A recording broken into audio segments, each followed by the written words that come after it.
Good afternoon. Welcome to the afternoon meeting. Department updates. I don't see juvenile here. Why don't we move to public works? If they show up, we'll go back to them.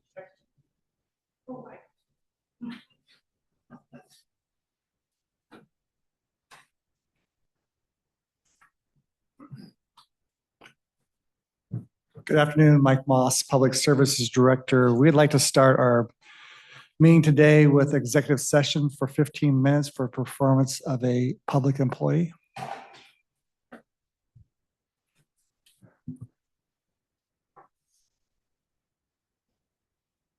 Okay.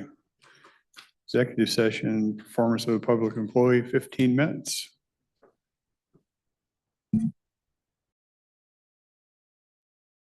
The board is extending the executive session for a period of 5 minutes until 1:53 p.m.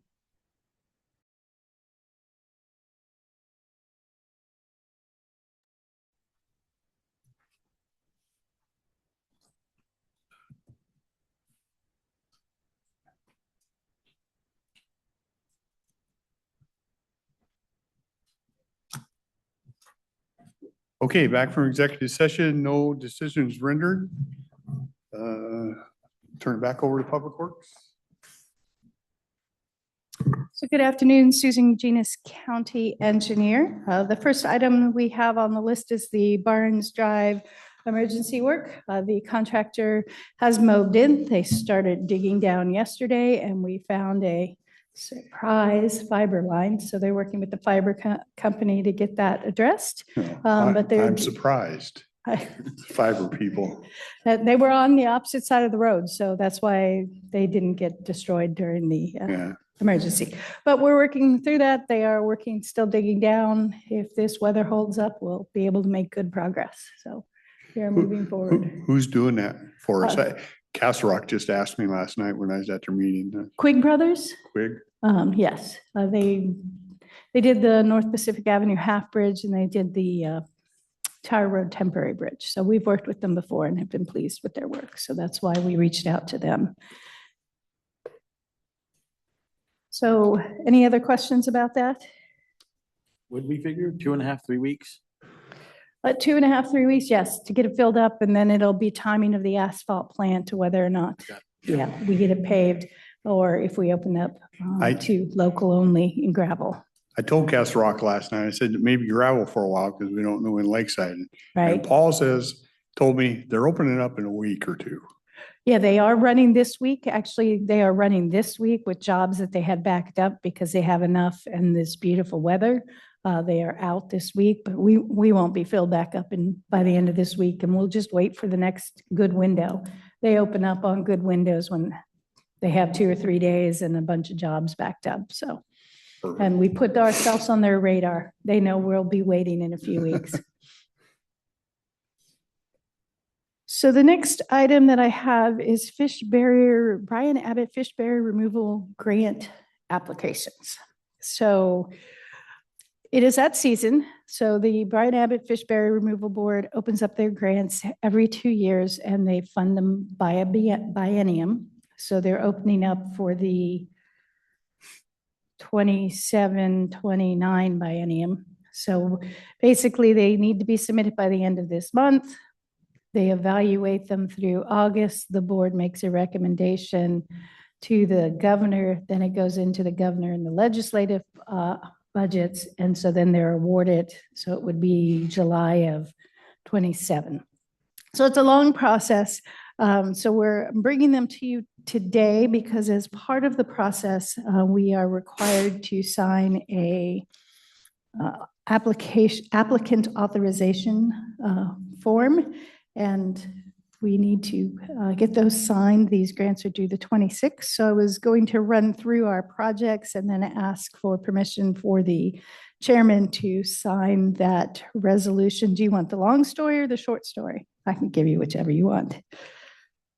I'm good with the short. Shorter, you got it. So shorter. So we have used this funding program quite often It's an 85% state-funded grant with 15% local match. They fund construction projects and they fund planning projects. So unlike WashDOT projects, when you apply, you're either applying for funding for design or applying for funding for construction. So in this round, we're applying for one project for construction, which is the North Fork Goble Creek box culvert replacement. That is currently under design right now, being funded by Brian Abbott Fish Barrier money. The estimated construction cost is $2.9 million. This box is old. It was constructed in 1951. So it's approaching end of life. It also is one of our problem spots during flooding. So it, for Public Works, ranks high because it's a flooding issue. It is also Lower Columbia, let me make sure I get their name right. Lower Columbia Fish Recovery Board has ranked and came up with their top culverts in Lower Columbia Basin, and this is one of them. We have coordinated all of our applications with them. We had a meeting with them in December to decide which projects we were going to move forward. So we're applying for that one for construction funding, and then we're applying for 5 different projects for design. 3 we've applied for in the last biennium. So that's the Latham Road culvert on Wyant Creek, also a 1950s box, South Toutle Road Outlet Creek culvert replacement, and South Toutle Road Studebaker Creek culvert replacement. So those projects last year, the South Toutle Road ranked 17th, and they had, the funding level was, why did I not write that in that page right there? They funded through 14, so we were very close to the funding level. So that one is probably our most likely design project to be funded. And then the other 2 ranked, another one in the teens, and the other about 30. The 2 additional projects we're applying for funding for is Delameter Road at Arkansas Creek. This is a double box with a corrugated metal overflow. It causes problems for us during flooding events and is a Lower Columbia Fish Barrier Removable Board high priority. It will open up quite a bit of it's the lowest barrier on Arkansas Creek. So it'll open up that whole passage for that. And then the remaining project is Delameter Road at milepost 5.4. It's not one of their high priorities, except for the fact that it's the last barrier on Delameter Creek that the county owns. So we've done a lot of work on Delameter Creek. We've replaced 2 on Delameter Road during the Delameter Road project. We've replaced that culvert on Garlock. There was a private property one replaced. So this will get all of the barriers through a long stretch of that priority watershed done. So those are the ones we're applying for. So my ask today is to give the chairman permission to sign the applicant resolution authorization, which authorized the project engineer to submit the application and be the daily contact, the public services director to sign the agreements, and then the Board of Commissioners to give final approval of everything. And I just mirrored the resolutions from the last round.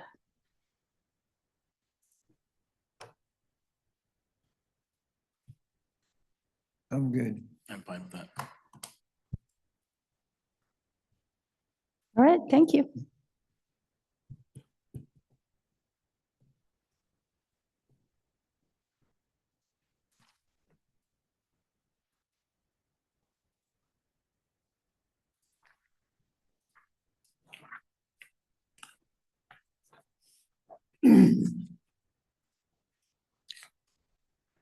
Well, this is a detection system, huh?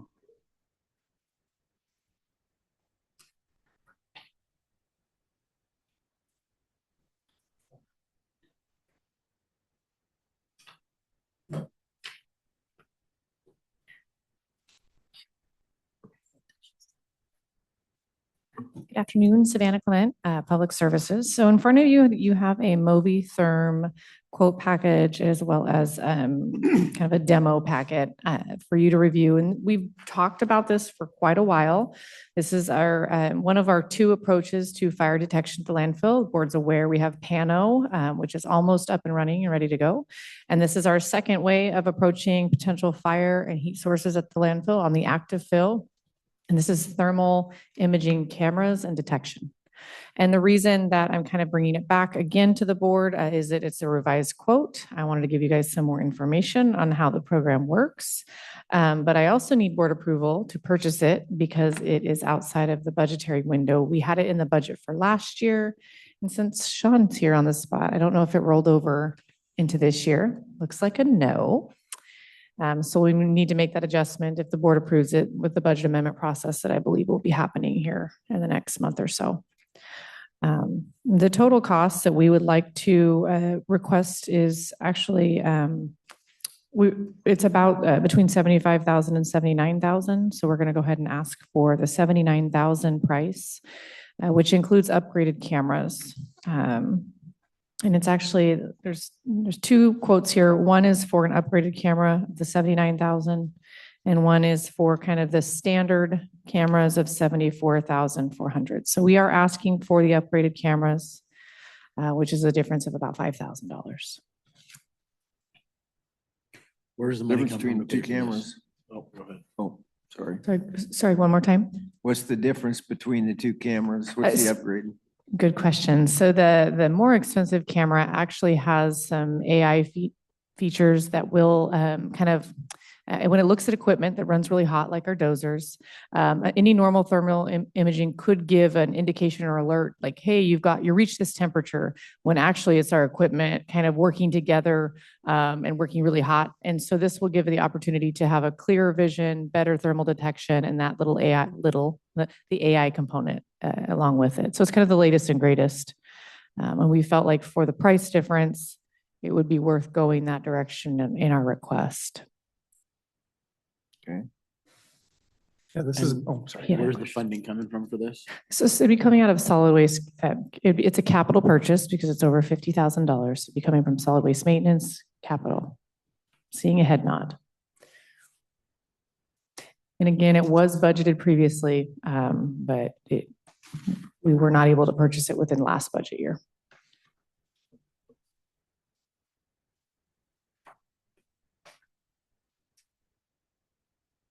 And this should improve our response time to a fire out there, right? It should improve several things is the hope, which is response time is a big one. We actually would like to use it as a notification feature while we're on site because a lot of what is happening under the fill that we may not be able to see or smell, but this could detect it while we're out there. And then also we don't have, a notification or a SCADA system that detects and alerts on this. This is why we're going it. So this would also provide a totally new feature to enable alerting to fire departments and employees. So to answer your question, yes, and then some. The unit itself, because when we're working at the landfill, it's a working face and we move it and change it depending on the fill plan. And this allows us, because it's trailer mounted, to move it where we need to go depending on where we're working on the fill, which is also a great feature. I made this up. I don't know if it works, but it's the micro version of, Pano's the macro, where we're seeing really big high level. This is showing on the fill on demand with that alert feature. And so Pano's looking from Signal Peak over the valley, looking for smoke. Mhm. And so by the time it may see smoke, the fire may be starting to go a little bit larger than we want. This is really the on-site. We set the parameters of what temperatures we want to see from the infrared. So we want to set it at 220, 120, whatever it may be, is something we can adjust along the way. But once it hits that certain number, it'll automatically send out messages to whoever we want on that list. You could be on the list. 3 a.m. alert? No? I think you can keep Commissioner Farrell on that one. Yeah. Well, it's in Commissioner Dahl's district. Being surrounded by a Warehouser, Depending on what's on Timberlands. the agenda, I'm probably up at 3 anyway. Some of that stuff keeps me up. I There's a- see like item 3, it's hard to read, but Yeah.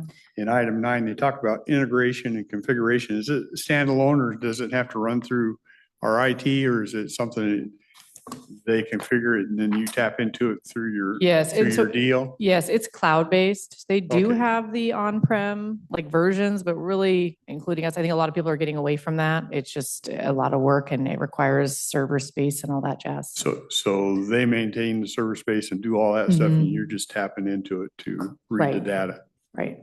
And there is, just for transparency, there is a yearly maintenance on this product. So we would be, on the hook for ongoing. It is cloud-based, so we wouldn't have our maintenance here locally, but there is a cost to that too. Is that this subscription I believe so, yes. line, Mhm. 2,400? Who negotiated the $7,000 discount? Well, so do you mean the difference between the two quotes?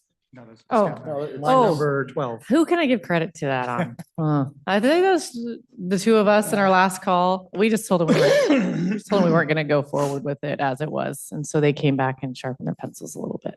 So, and an upgraded camera. So I was happy with that.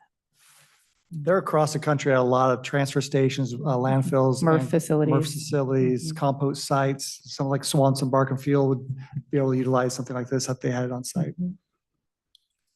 Yeah, and not to continue to talk, I guess I'm just good at that. Just, our last fire we had was about 110,000 lost in tarps. This product's 80. I think if we had one fire to avoid, it would pay for itself, What was the loss in? Tarps, landfill tarps. Tarps. Yep, that covers our landfill. And then all our equipment that sits on the fill, the equipment stays on the fill every night. Mhm. So we have millions and millions of dollars of iron sitting there every night, It's heavily plus- guarded.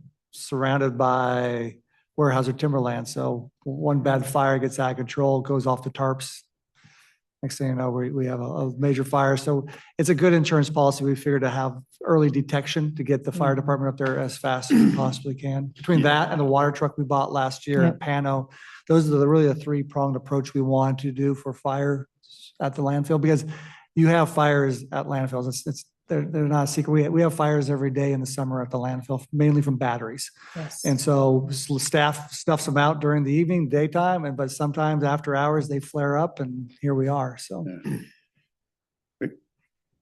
We can burn up the forest up there. We burn up one wild horse. We'll never hear the end of it. No joke. So once again, just so I'm really clear, all this stuff that I'm seeing here this is all standalone. Doesn't require any bandwidth or maintenance on our part. They're going That's to take care of correct. all that. Yes, and I can get that in writing from our vendor too, if that would be helpful.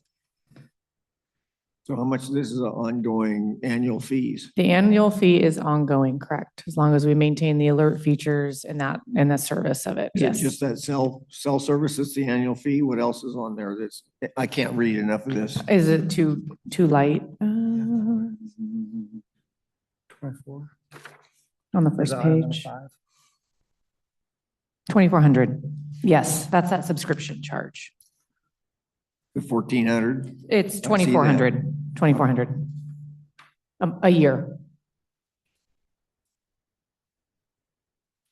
I Okay, believe so that's you got item- the subscription service for the 2 cameras for the 2,400 plus the Mhm. cell service for 1,400. Oh, you're looking at item 2? Yes. Item 2 and item 5, is that what that Mhm. is? Yeah, and that's honestly, that's, I think, his guess, because there's two different options we could go with. A mobile carrier that's good, that works well, which honestly, really none of them do, or Starlink. So that's depending upon the service that we get. But that, I think, is probably the high. A 1,400 a year would be a high amount.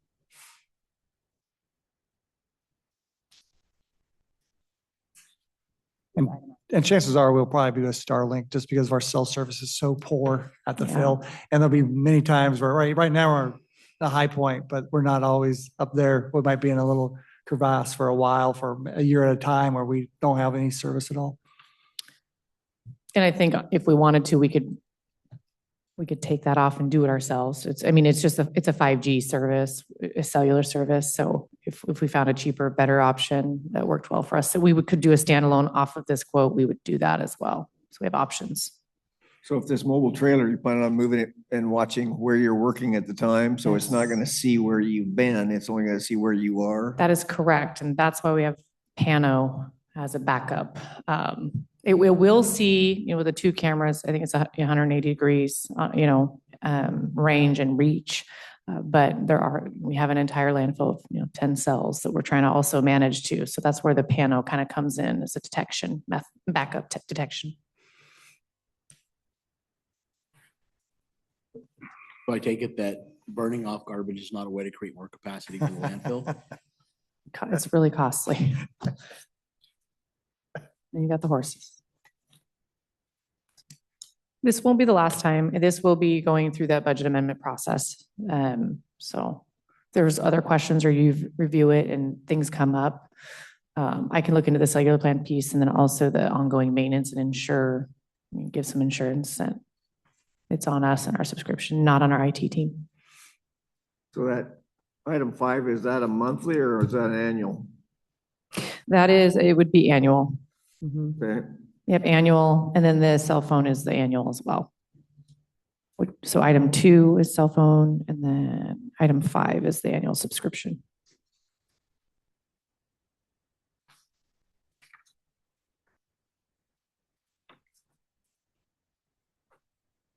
I can email it too, so you can read it better. I didn't realize it was so light. As far as timeframes go, are you preferring to have this before the summer? Yes, that would be our target, yes.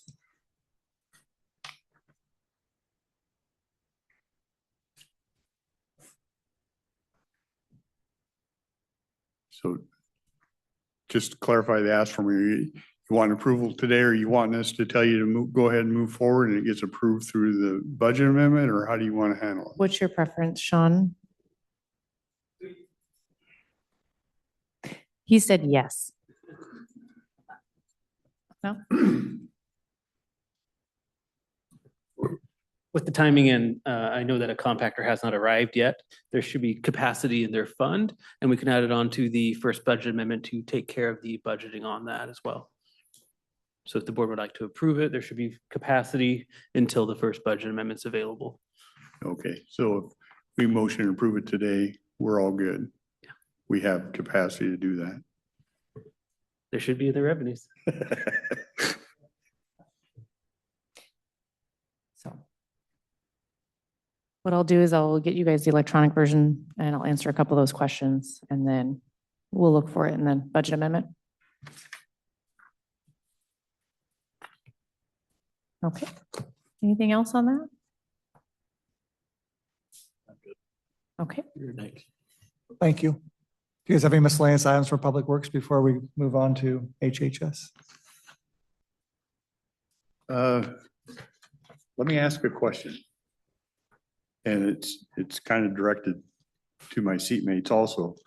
We've heard a lot, and I don't mind having a meeting where we do this an open thing. It doesn't bother me at all. We've had a lot of talk about people in buildings, what we should do with some buildings or what we should do with juvenile. And I think we need to hold a deal. We can't just go back in that room and sit around and talk. So we need to hold a function and just kind of talk about some of these things. But I think we should start thinking about that as to it. I know it's hard to say things because people take some of this gospel, but just things like, what's the value of juvenile? If you sold it, can you do something smaller someplace else? Are people in the right places? Do we need all these buildings, or do we have capacity to move it? I think there just needs to be, I don't know if it has to be specific, but I think it needs to be discussed because we're hearing about it and some of the conversation is true. I mean, everything we own, we got to maintain, and it gets darned expensive. Mhm. I just think it's worthwhile discussion. Whether it goes anywhere, I don't know, but Well, I can see where, there'd be advantages to owning and there's advantages to renting. With ownership comes responsibility of maintaining. yeah. But the flip side of that is the juvenile center, for example, who's gonna build a juvenile center with jail cells and et cetera, Right. and then rent it to you? It ain't gonna happen. You're gonna have to own your own facility. I can't imagine you're gonna rent. Probably one. so, probably so, So yeah. there's gonna be pros and cons, but for every situation, so I agree, we certainly need to sit down and talk about it and try and figure out how to Yeah, minimize cost to the county. yeah. So I don't know when that would come, but I think we need to start thinking through it and then just sit down and have an open conversation. And I know Sean would probably, I mean, we're talking finances, so it's kind of a group thing. Do you want us to work with the clerk of the board and do you want to schedule like one of these meetings, to have that as our topic and with all three commissioners? I mean, we can do some of that. Give it a little time to give some thought to it. I mean, if you schedule it for next week, it won't give us any time to do some of that. You know what I mean? Yep. Yeah. Yeah, that's actually on that point. I was talking with Shelley about our insurance. Some of our buildings haven't been reappraised for 12, 13, 14 Long years. time. We're probably underinsured on a lot of the buildings that we owned. Hopefully nothing has happened, nothing's happened to them, thankfully to this point, but yeah. Yeah. Yeah, we got the list each summer of the places they're appraising and maintenance or water sewer, or whoever they're going to. Fairgrounds a lot last year and water sewer sites were on the list, and we'd walk around I think there was like 35 sites last year they appraised, but then they send out the list afterwards, and I went through, Sean got a copy of that too, and there was a lot of things that were well undervalued. Yeah. And I almost hate to do that because I know this is kind of deja vu for you because Commissioner Mortensen, there's a lot of conversations on different things and some of this will be rehashed to you, but it's a problem that it's not going to solve itself. And if we don't, we just got to be confident that we're headed down the right road. If this is the best road option we have, then at least be confident with it. Yeah, during that meeting, we would come with a list of all the buildings the county owns, what we lease out, what we currently have leases in, and it kind of gives you a starting point. Yeah, Square footage of each of the buildings, how many occupants are. yeah. And we have options to work with our on-call architect to look at different feasibility, what market rate would be at certain buildings and, so we could also have some options there for the board as well. Yeah.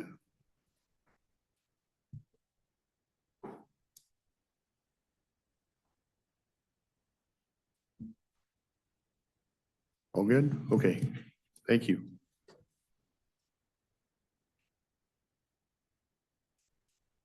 Okay.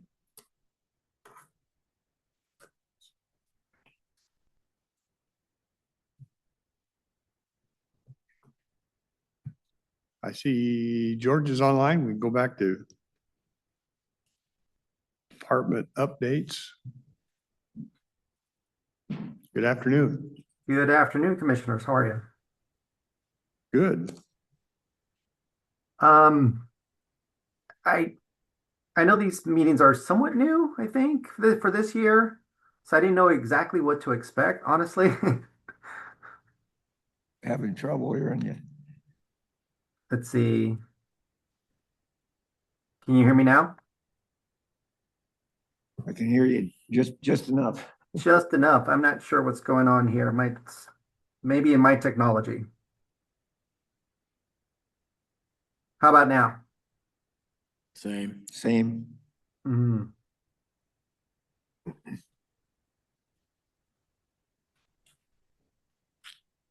Yeah, this is a little bit of a new format. We're kind of feeling our way through it. George, to be real honest with you, I think some of the things that we look at is that I'm would probably ask you or want to know about from your side of the aisle is what do you see coming down? What do you see in juvenile detention? Are you worried about any legislative stuff or is there different things?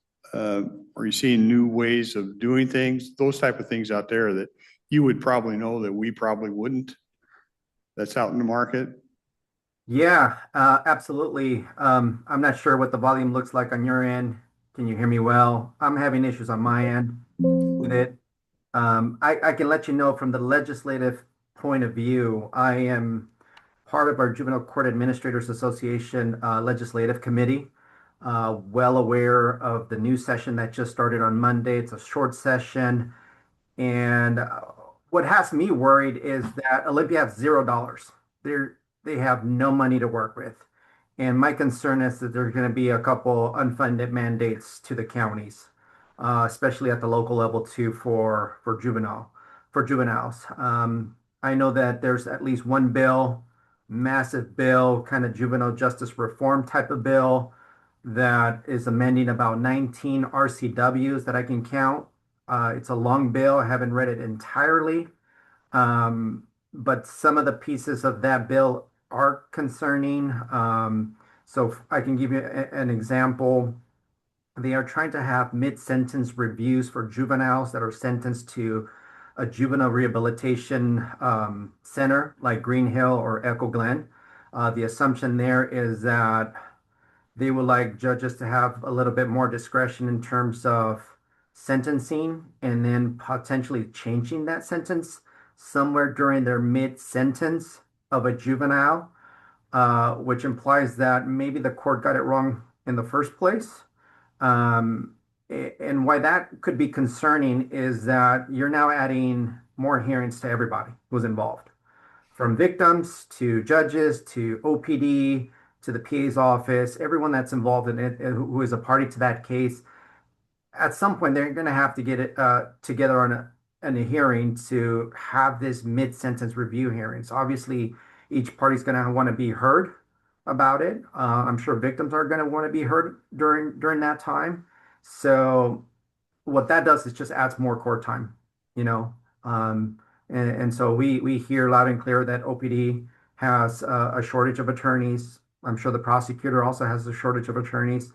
And I know for our judges here, we're always having a shortage of dockets with them. So that's a concern. The other concern is that they may be doing some sentence guidelines reforms, which means that potentially looking at some felonies that would allow for a local sanction stay. So youth that would normally be sentenced to a rehabilitation institution would now stay locally because the sentencing changed. So meaning a little bit more lenient, which would cause a concern here because now the assumption is that those youth are going to get rehabilitative services here in the county, which we are not.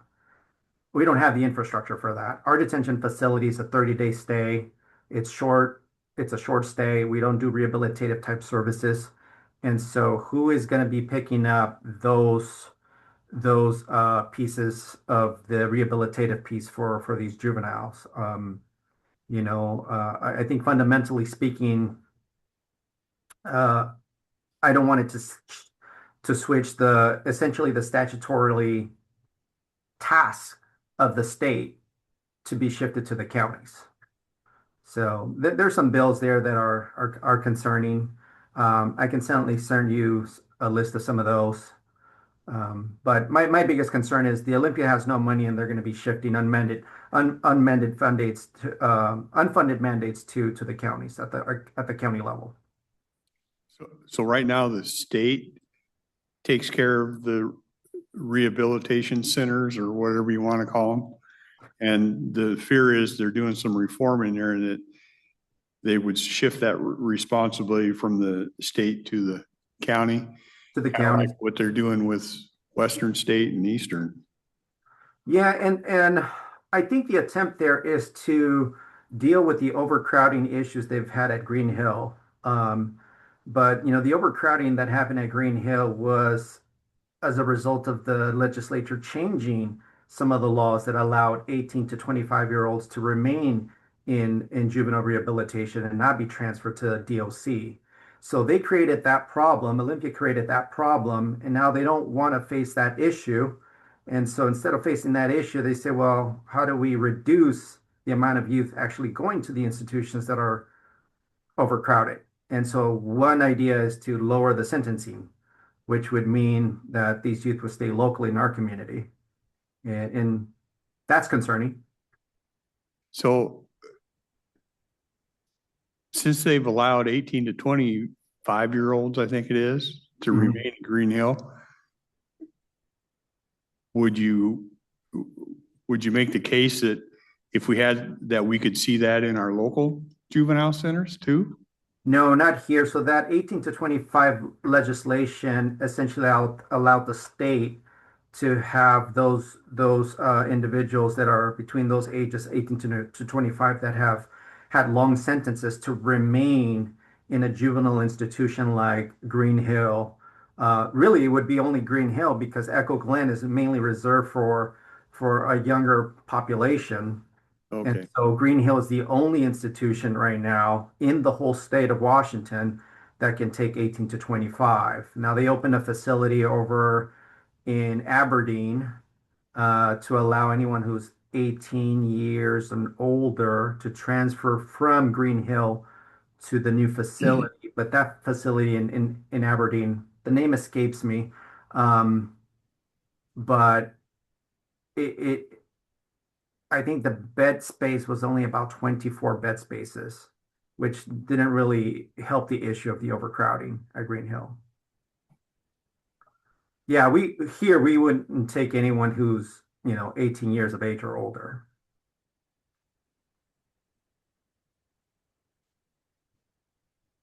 okay. If you have the numbers of those, why don't you ship them my way? Sitting on LSC, I try to keep track of what we're doing as a group of counties, if anything. Yeah, and I would venture to say that the counties would also be concerned about that. Shifting that responsibility and the statutorily task of rehabilitating youth to the county level. I mean, we don't have the infrastructure for that.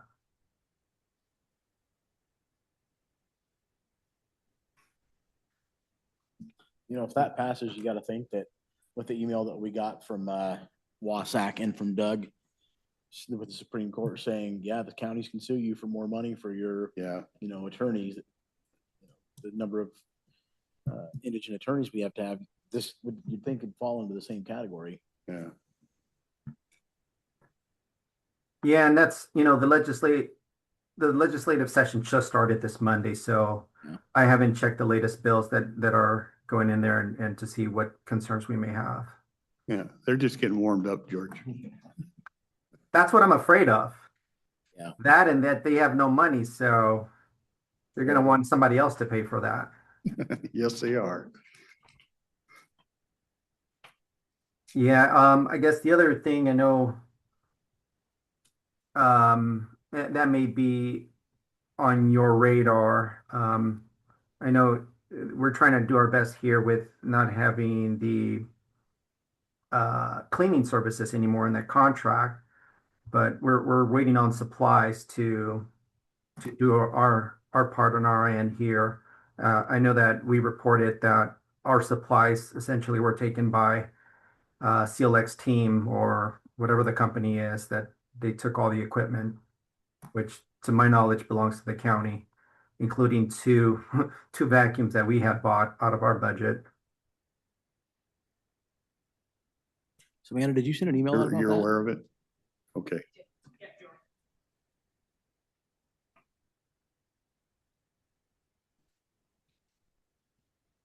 Yes, we were alerted by juvenile staff and as well as jail staff that the same thing happened to them. And we actually talked to CELIC, I guess, representative, the person who manages that, and they're returning everything this week.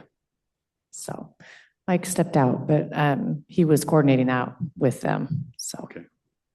it's very disappointing and frustrating. So yeah, we're working through that. Not that we're rushing to do our own janitorial services, but we got to stay clean. Yeah. Yeah, your staff, when reaching out with Chris and others, they were not, I wouldn't say eager, but they were very helpful in doing it, except for they don't have anything to do it with, which is problematic. So. Okay. Anything else? Okay, George, I appreciate your time. I'm sure these will evolving. Like I said, if you get those numbers, send me an email with them or something. I'll try and track them with Wasac. Yeah, if I see any bills of interest to us in the county, I can certainly send them your way. Appreciate it. Thank you. Thanks, George. Thank you.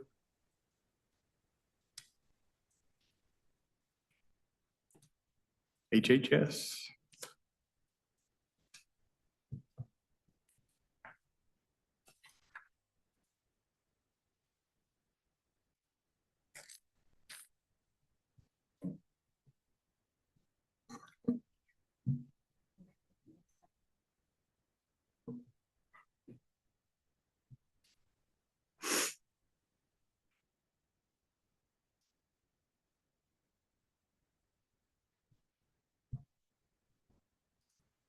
Okay, getting the hang of that.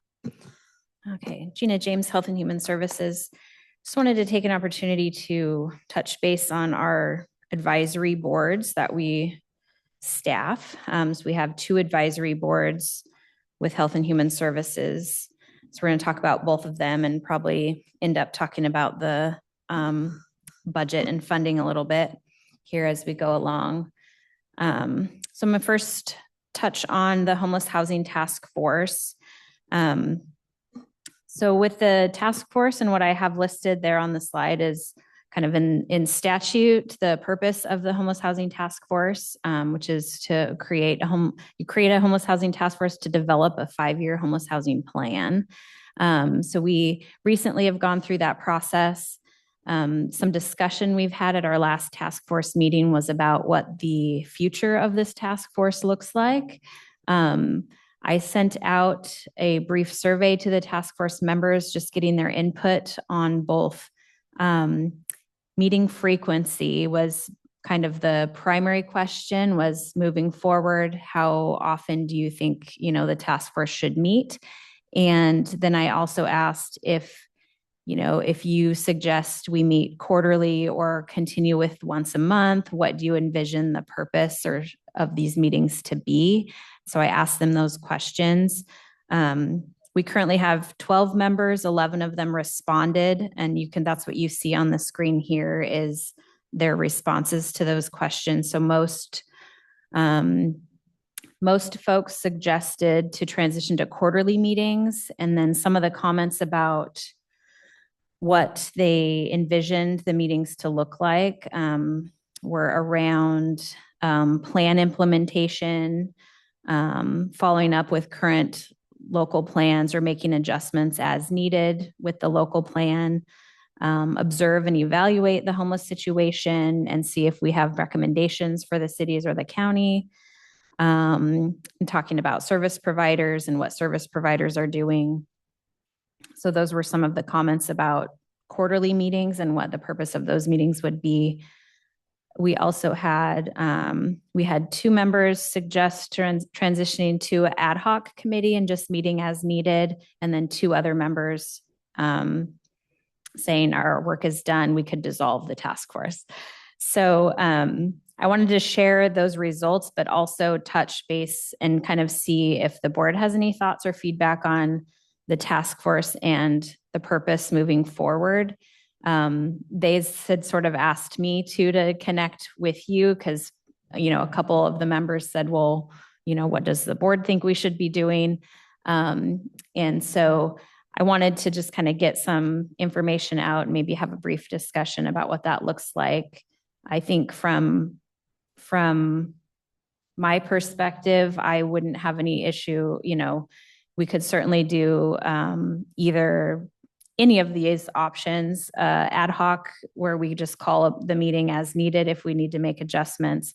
Quarterly meetings would be fine. I would turn to the group on helping to set what those agendas and meetings would look like in terms of discussion topics or purpose and what that looks like.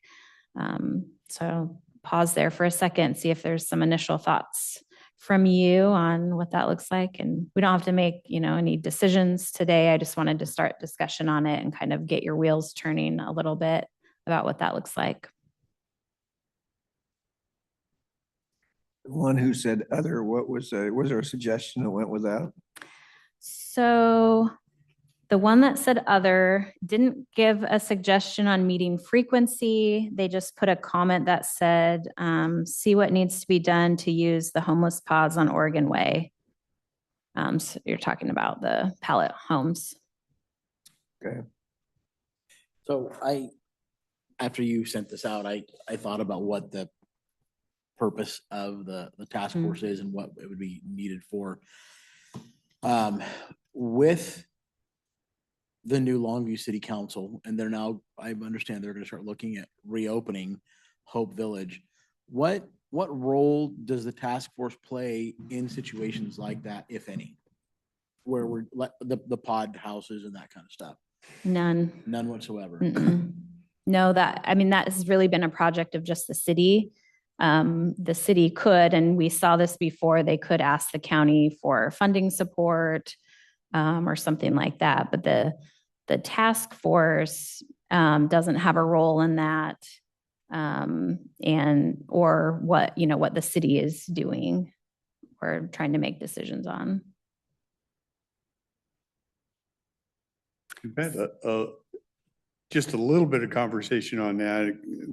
Commissioner Farrell and I heard over at the Wasatch deal, one of the things at Wasatch was just having Department of Commerce give us the plan, because they do it pretty much anyway. And we had to kind of had that discussion in there, and I got the flavor of, yeah, they do that, but it's still kind of nice to have some of our input to push back or to adjust some of that. So I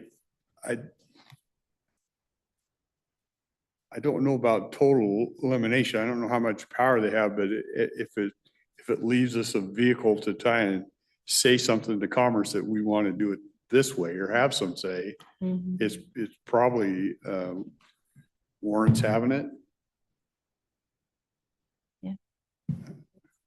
Yeah, and we Not that Commerce will listen, has to listen to us, right? Yeah.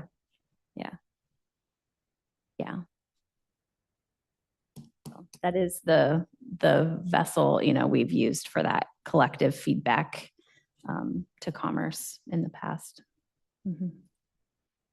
Does the task force have anything to do with following up with the written plan with any of the Things agencies within the plan? Yeah, within the county? Not with the agencies. So historically, this has happened before where the task force has sort of finished a plan. A previous board then said, okay, like, this is great, we have this plan, but could you give us a recommendation on sort of where to start or prioritize the things in the plan? And so then the task force kind of went back and prioritized and put things in order of priority, saying, we think you should do this first and this second and this third. So that was one role that they had in the past, kind of prioritizing where the focus should be. So if we just boil it down, does this task force creating that 5-year plan make it to where we're eligible for the money that we receive, the grant money? Not from Commerce, no. No? We have to have that plan in order to spend our local document recording fees. That's what it's outlined in statute. So we have to have that plan. Anything the board decides to do with spending with the document recording fees has to be something we can connect on that plan.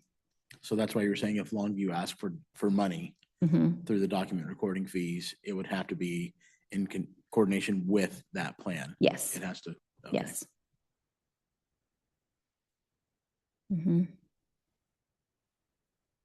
Interesting. I wonder if I would have changed some things about that if I would have known that's how that worked.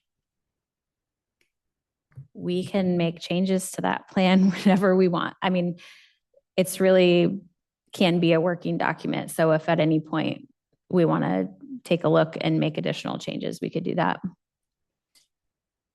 And the board can do that. It can either, an idea could get kicked back to the task force, or the board could have discussion and say, hey, we'd like to see this. Can you please add this into the plan? And we can do that way as well. And that amendment has to be accepted through the Department of Revenue? We would add it to our plan. The board would have to sort of adopt it, and we would send an update to the Department of Commerce. No, Department of Commerce. Yeah. Mhm.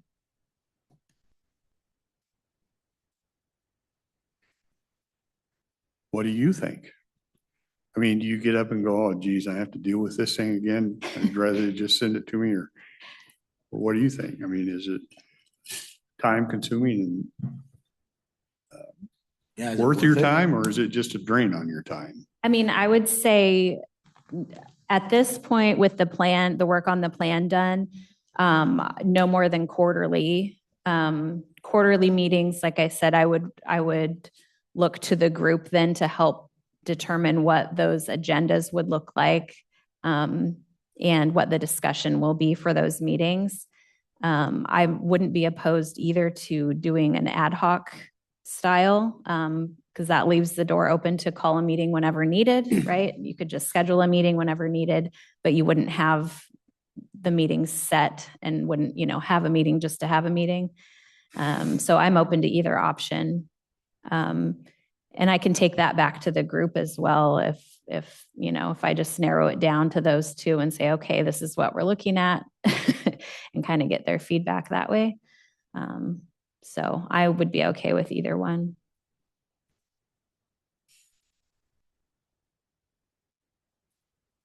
I'm personally fine for less meetings. Yeah, you usually come to these ones. Yeah, I go, and they're good meetings, in Yeah. in the development of that plan. Mhm. I learned a lot going through that, but if that plan is done, I'm for the ad hoc when needed. Yeah. Okay. I would second that, yeah. Okay. Make it kind of fit around you. Okay. I'm good with that. And like I said, we could always call a meeting, or if members had something they wanted to discuss, we could always schedule a meeting. So I'm good with that. Okay. Thank you. Okay. Veterans relief, shifting gears. So I'm going to talk briefly, just kind of broad overview. The way the veterans relief stuff is set up is there's kind of a couple different categories here. So we have the Board of County Commissioners kind of overseeing everything. And so the commissioners appoint members to the advisory board. So we have a Veterans Advisory Board. The Veterans Advisory Board gives input to what's called the assistance program. So we have a Veterans Relief Assistance program set up. And we'll talk more about what that looks like the next couple slides. So the commissioners also oversee the veterans relief funding. So there's specific funding dedicated to providing assistance to our local veterans. So the board oversees that funding. The funding can pay for the assistance program that I mentioned. It can also pay for special projects like the stand down or meal boxes or other proposals that the board approves. It also in statute can pay for rent for veteran organizations that are chartered by an act of Congress. So it's kind of very specific in statute that if an organization requests funding, that they are provided funding through the veterans relief funding for their rent. We'll talk a little bit more about each of those, and we'll get into some of the funding at the end. So the advisory board, just referencing in statute, the legislative authority for each county must establish a veterans advisory board. The board shall advise, I hate reading all of it verbatim. The board shall advise on the needs of local indigent veterans, resources available for our local veterans, and programs that could benefit the needs of local veterans and their families. So that's right from the statute. Look, our advisory board, the way it's set up, we have up to 9 members. So it's kind of a smaller advisory board. Members must be a veteran, and the majority must represent a veteran service organization. which just means they have to be a member. So most veterans are members of, VFW or some type of service organization. We do currently have one opening on the Veterans Advisory Board. I think we maybe had an application that came in recently, so I just wanted to mention that. Okay, so they give, as I mentioned, the advisory board gives recommendations on the assistance program. The assistance program is set up currently. You can see there's different categories of assistance that veterans can apply for.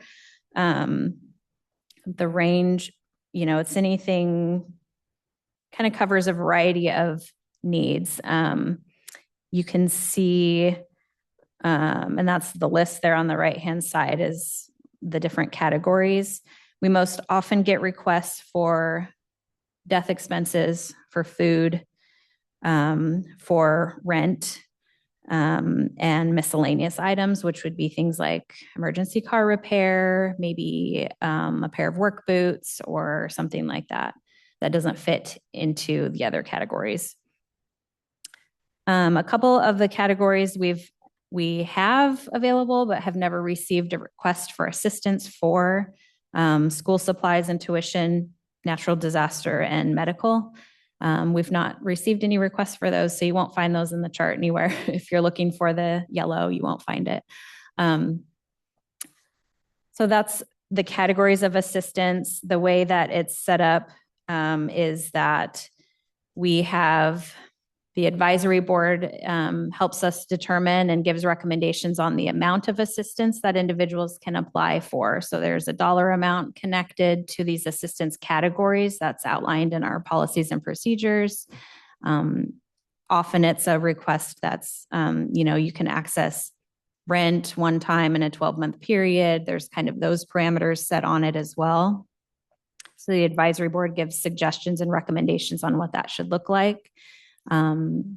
We bring it to the board then for approval on that. And we see those changes to that every so often. I think the advisory board is working on a couple changes right now that might be coming your way.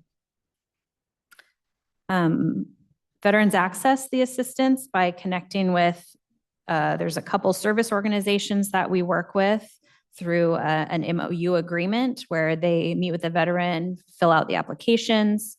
The application then gets submitted to HHS. We do a kind of a final verification and check of eligibility, and then we issue the assistance each week. So application comes in, we get them processed, and every Thursday we issue the assistance that has come in as long as it's approved. Gina, I know we fund this, correct? Mm-hmm. Where do we get the money to fund this? Ooh, we are getting into that. So the funding comes from, there's the Veterans Relief funding that is established in statute. So again, there's the statute, it's a levy set at a certain amount. I underlined what it's at right now, which is 1 1/8 cents per $1,000 of assessed value.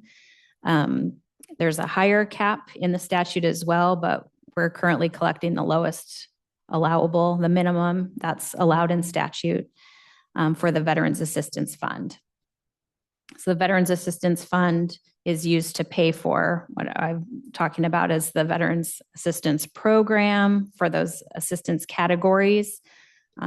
It also can pay for burial expenses and the county's cost to administer the program. Is that what the death expenses? Yeah. The burial, Mhm. final expenses? Yes, it's burial and cremation expenses and/or cremation. So you said that the advisory board sets parameters based on how much of the funding they can receive and for what and how often. They Correct? do. They give recommendations on that. And who finalizes that? The county commissioners. We do. Mhm. Okay. Because if I'm understanding what you just said, that's a jagged little pill for me to swallow, to think that we give our veterans one rent payment a year if they need it, when we have other programs that are paying people's rent every month that are not veterans and sometimes not even citizens. that I take issue with that, if that's how that happens. We can certainly look at those parameters because that's, that's up to us to take a look at. And if we want to expand that, we can certainly do that. Mhm. Because a lot of money sitting in an account doesn't help veterans. Mhm. Yep. One, I'll turn on my Commissioner Mortensen hat. One thing to remember is these people are eligible for everything, all those other programs that we just talked about. They can do all that. Mhm. Now, there's nothing that precludes a veteran from that. They developed this to pick up when one of those people fall through a crack that they don't get the help over there to pick it up. And the reason they did that, because there wasn't a lot of funds in there. Mhm. Now it's grown funds and I get that, but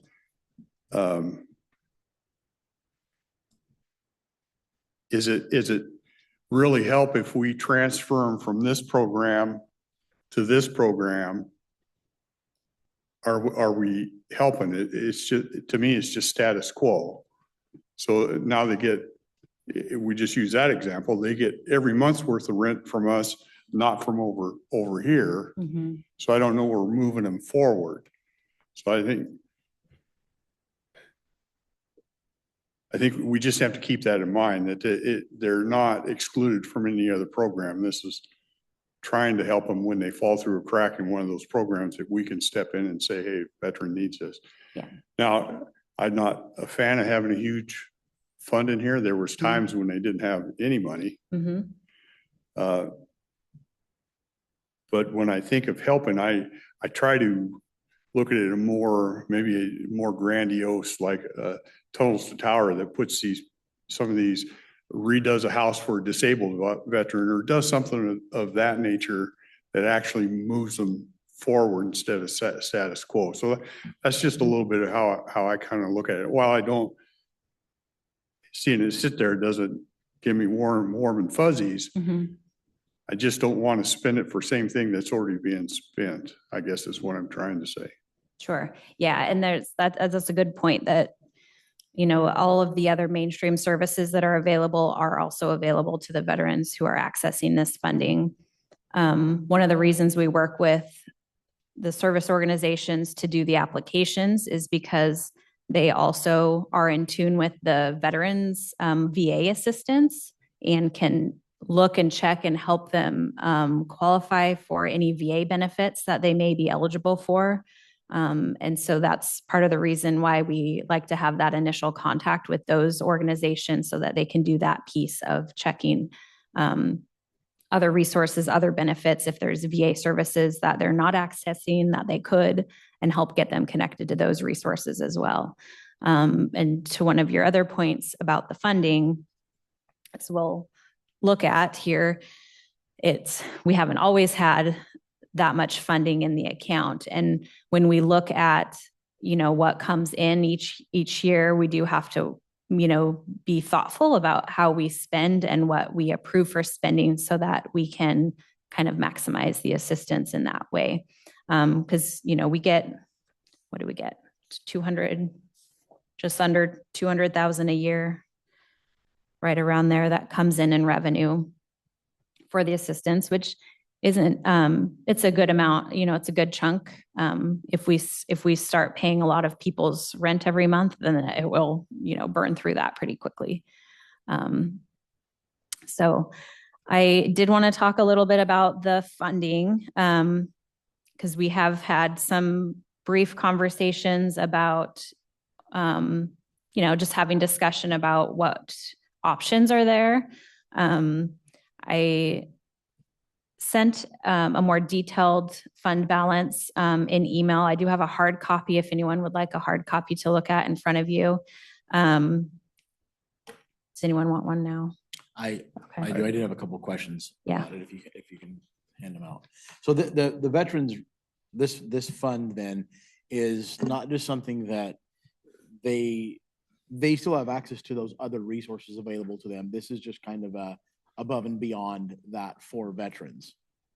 Okay. Yeah, there's nothing that, stops them from accessing any other mainstream services. So this is in addition to what's available in the community. Sorry, I'm struggling with a tickle. So you can see kind of the history, the last 5 years of the fund and what's happened with the fund. It's built up some reserves over the last several years. We're getting closer to spending what is coming in. And so we want to be kind of thoughtful about that. But what we have is about $1 million of fund balance that is in the account. So we've talked a little, there's been some ideas thrown out in the past about, looking at options that would be for housing or a bigger type veteran focused project that might be a one-time, larger option to spend some of the fund balance and benefit the community and the veterans in our community. So I just kind of wanted to touch base, kind of start that discussion, have some initial conversation.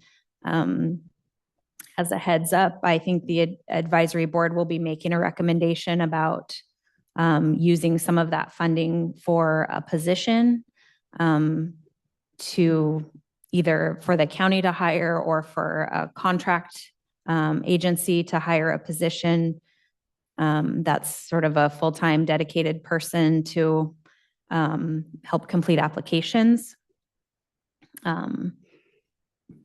It's not sustainable. I have some other thoughts on that as well, but I just kind of wanted to start the discussion and get an initial kind of direction on things to look into or thoughts the board might have. So Yeah, I kind of ticked them off when I asked them what problem were they were trying to solve with this position, and they didn't have an answer. They thought I was picking on them.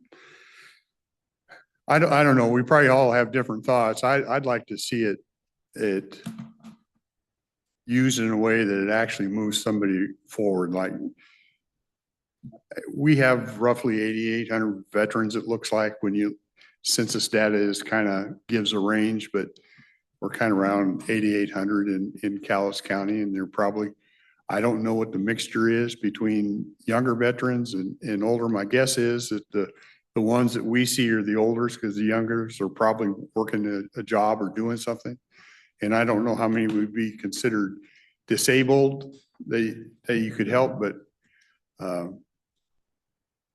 I know things like when I was talking to a local home in Castle Rock, that they have so many veterans on the waiting list trying to get in that if you built a wing, they'd fill it up like this.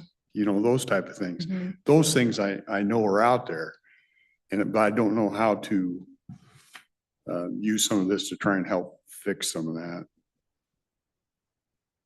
Gina, on the county 4 and 5, the administrative expenditures, Mm-hmm.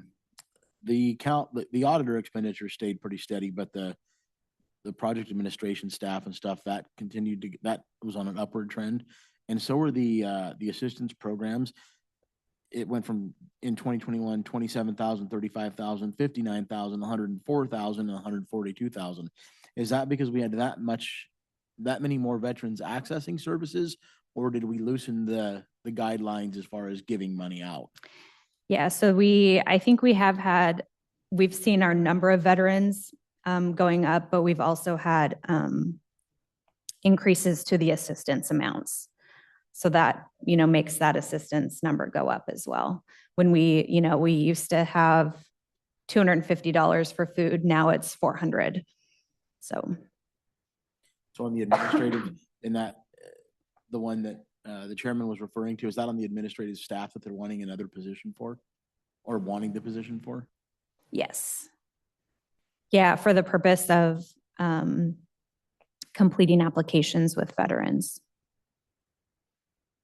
So the project administration, the cost that's reflected there is for like my time, Oh, okay. another staff's time for us to staff the advisory board, to pull information together, to process the applications, to issue the assistance each week.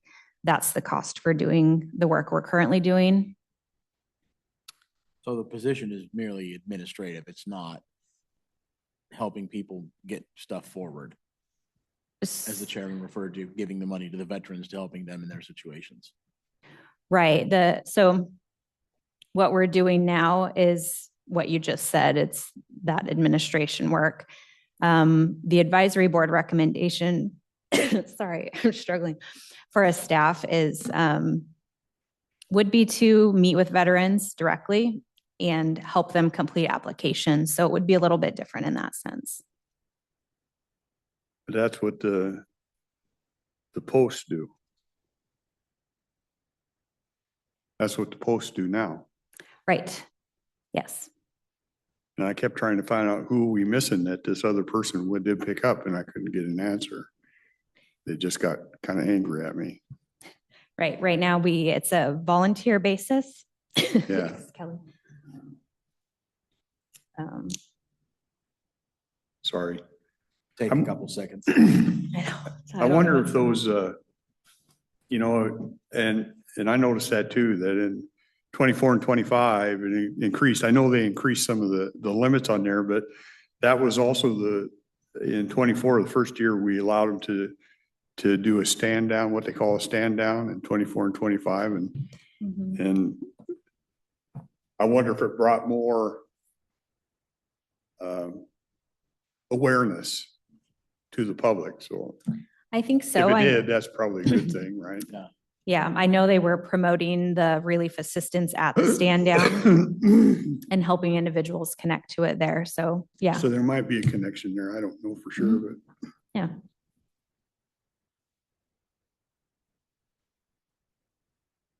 Well, excuse me, the people who complete the applications and fill this stuff out is voluntary, right? Mhm. 'Cause I know my son does the same thing up at where he lives. I know, I think up Centralia, they have a person that, and I only know this because I went to school with him, Pete, puts together, like work programs, veterans. He finds places that takes them on and teaches them skills and then gives them work skills for some of them. I don't know what that ends up costing, you know, or what the deal with that. He'd be more than happy to tell us about it, but I don't think we have a program like that down here. He does it up in Lewis.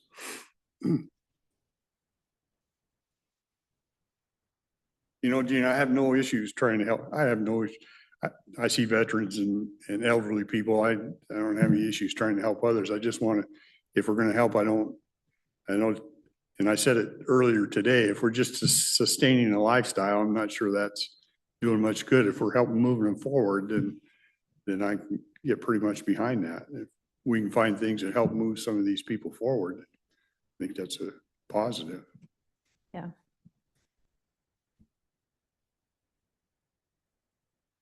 And we have tried partnership. We reached out a couple of times to Tunnels to Towers, and they didn't want to. Yeah, so we did try. You know, I didn't think to ask Haswa if they might have any, you know, veteran set aside Well, units. you know, I get that wonder once in a while if they have, if they're building this new unit and they designate, and if we're able to supply, just use $1 million, can they designate 20 units to veterans? Mhm. Mhm. We just had a housing deal come in the other day that's going to be for 62 years and older. And I wonder the same type of things. If you supply a little bit, can some of that be for our veterans? I could certainly ask. Yeah. Yeah.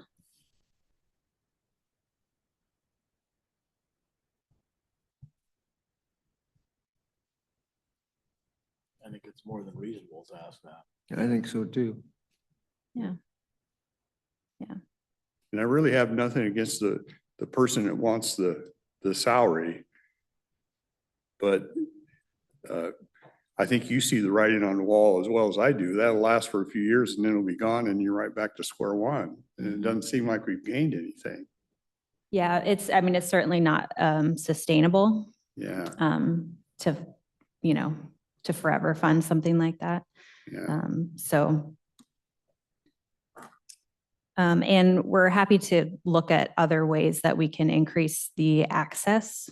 If that's kind of where the sticking point is the access. We just added, brought on Heaven, who's also now filling out applications with veterans and doing that piece for us. So that's an increased access in that sense. So we can look at more ways to do that as well. So is the argument to pay somebody because people are being denied service?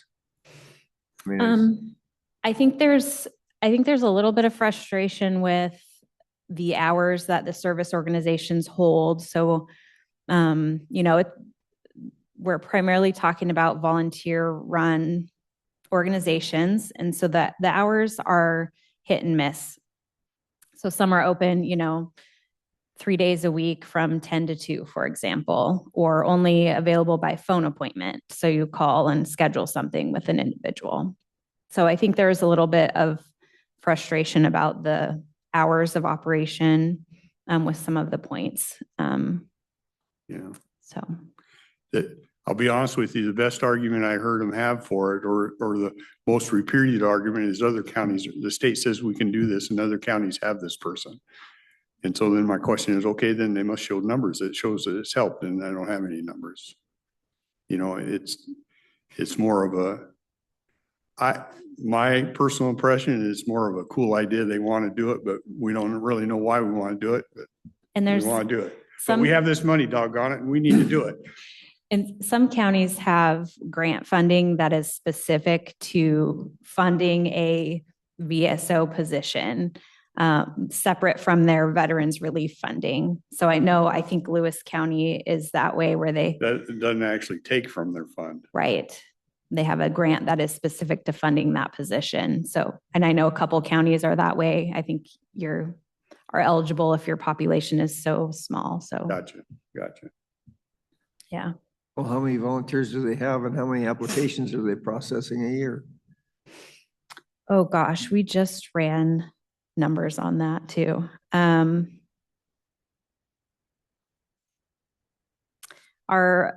The Veteran Service Center processes the most applications for individuals. I want to say 80 to 100 is what we saw in 2025. The whole With- year?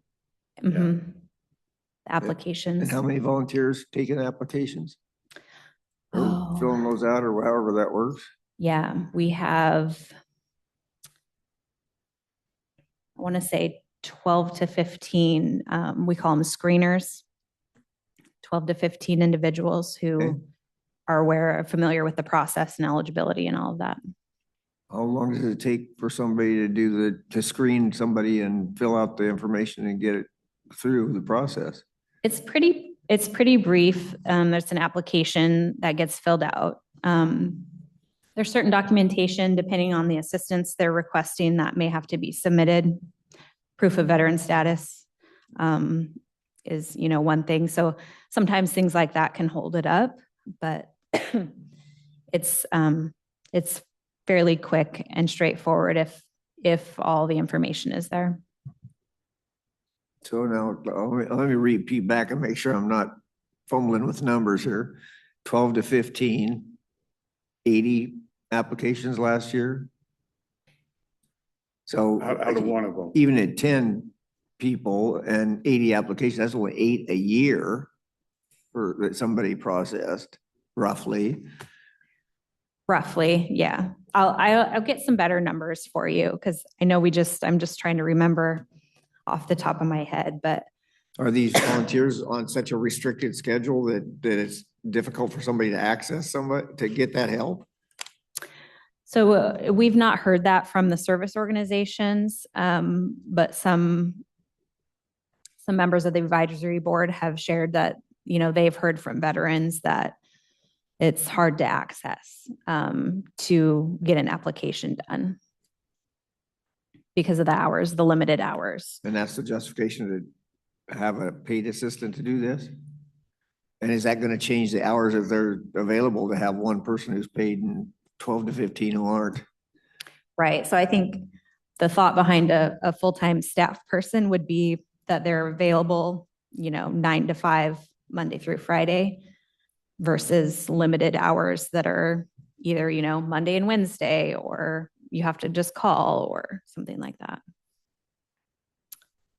Okay, so let me ask it another direction. If you got 12 to 15 volunteers, is there days that nobody's available? The weekends, although I'm not sure, there's one that does phone appointments. They may meet with people on the weekends. And a paid assistant would change that? I'm not sure. Okay. The biggest thing for me is that paid assistant would come out of the 200,000 we get every year, right? Right, Yeah, that's not. right, sustainable. right. And that's what I know we have, this bigger fund balance right now, but it'll just No, yeah, go straight down. no. So. Okay, well, maybe I'll look into a couple options here with some housing or work skills or some other kind of bigger projects we can consider and look into. And we'll circle back and have some more discussion. Okay. I'm gonna go get a cough drop. Well, I got a whole bunch of. Look at them. this. We could all just thrown you.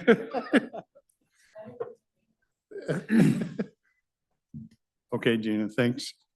Thanks for running through that with us. Appreciate it. But Gina, let me ask you another question.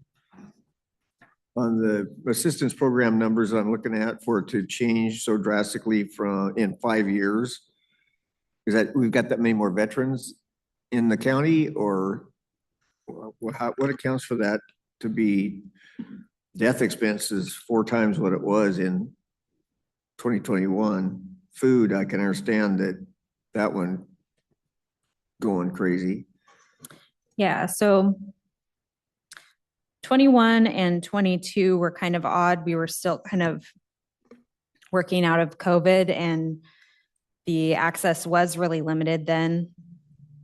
I think we have increased the amount of assistance for death benefits, as well as probably the number of people coming in. Okay. Yeah, there's probably a thinning of the herd. Mm-hmm. I think just better awareness, because since the stats from 2019 to 23 keep the veteran population pretty standard as a total. Yeah. But I think awareness, like I said, it appears to me that maybe those stand downs have had some effect. It's made it more aware to people. That and raising some of the limits. Right. Yeah, I think a combination of those things. Which those are all, in my opinion, those are all good things. Yeah. You know.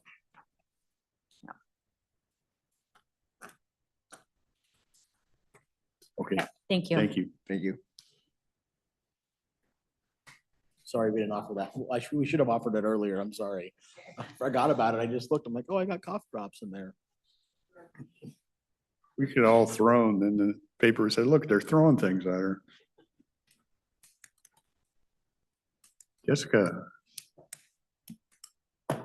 I know we got VPAC in about 45 minutes, don't we? Yeah.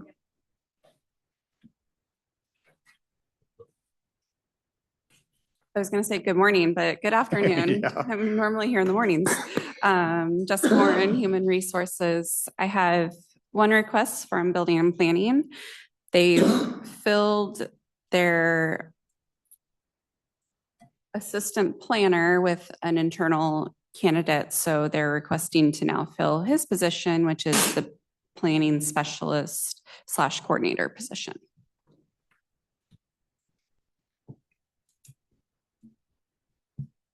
Okay. Okay with that? Okay. Thank you. And then I have on my list an executive session for qualifications of an applicant. Any idea? I think that's a question Yeah. for you. Why don't we Maybe start around 20 and see what happens? Okay.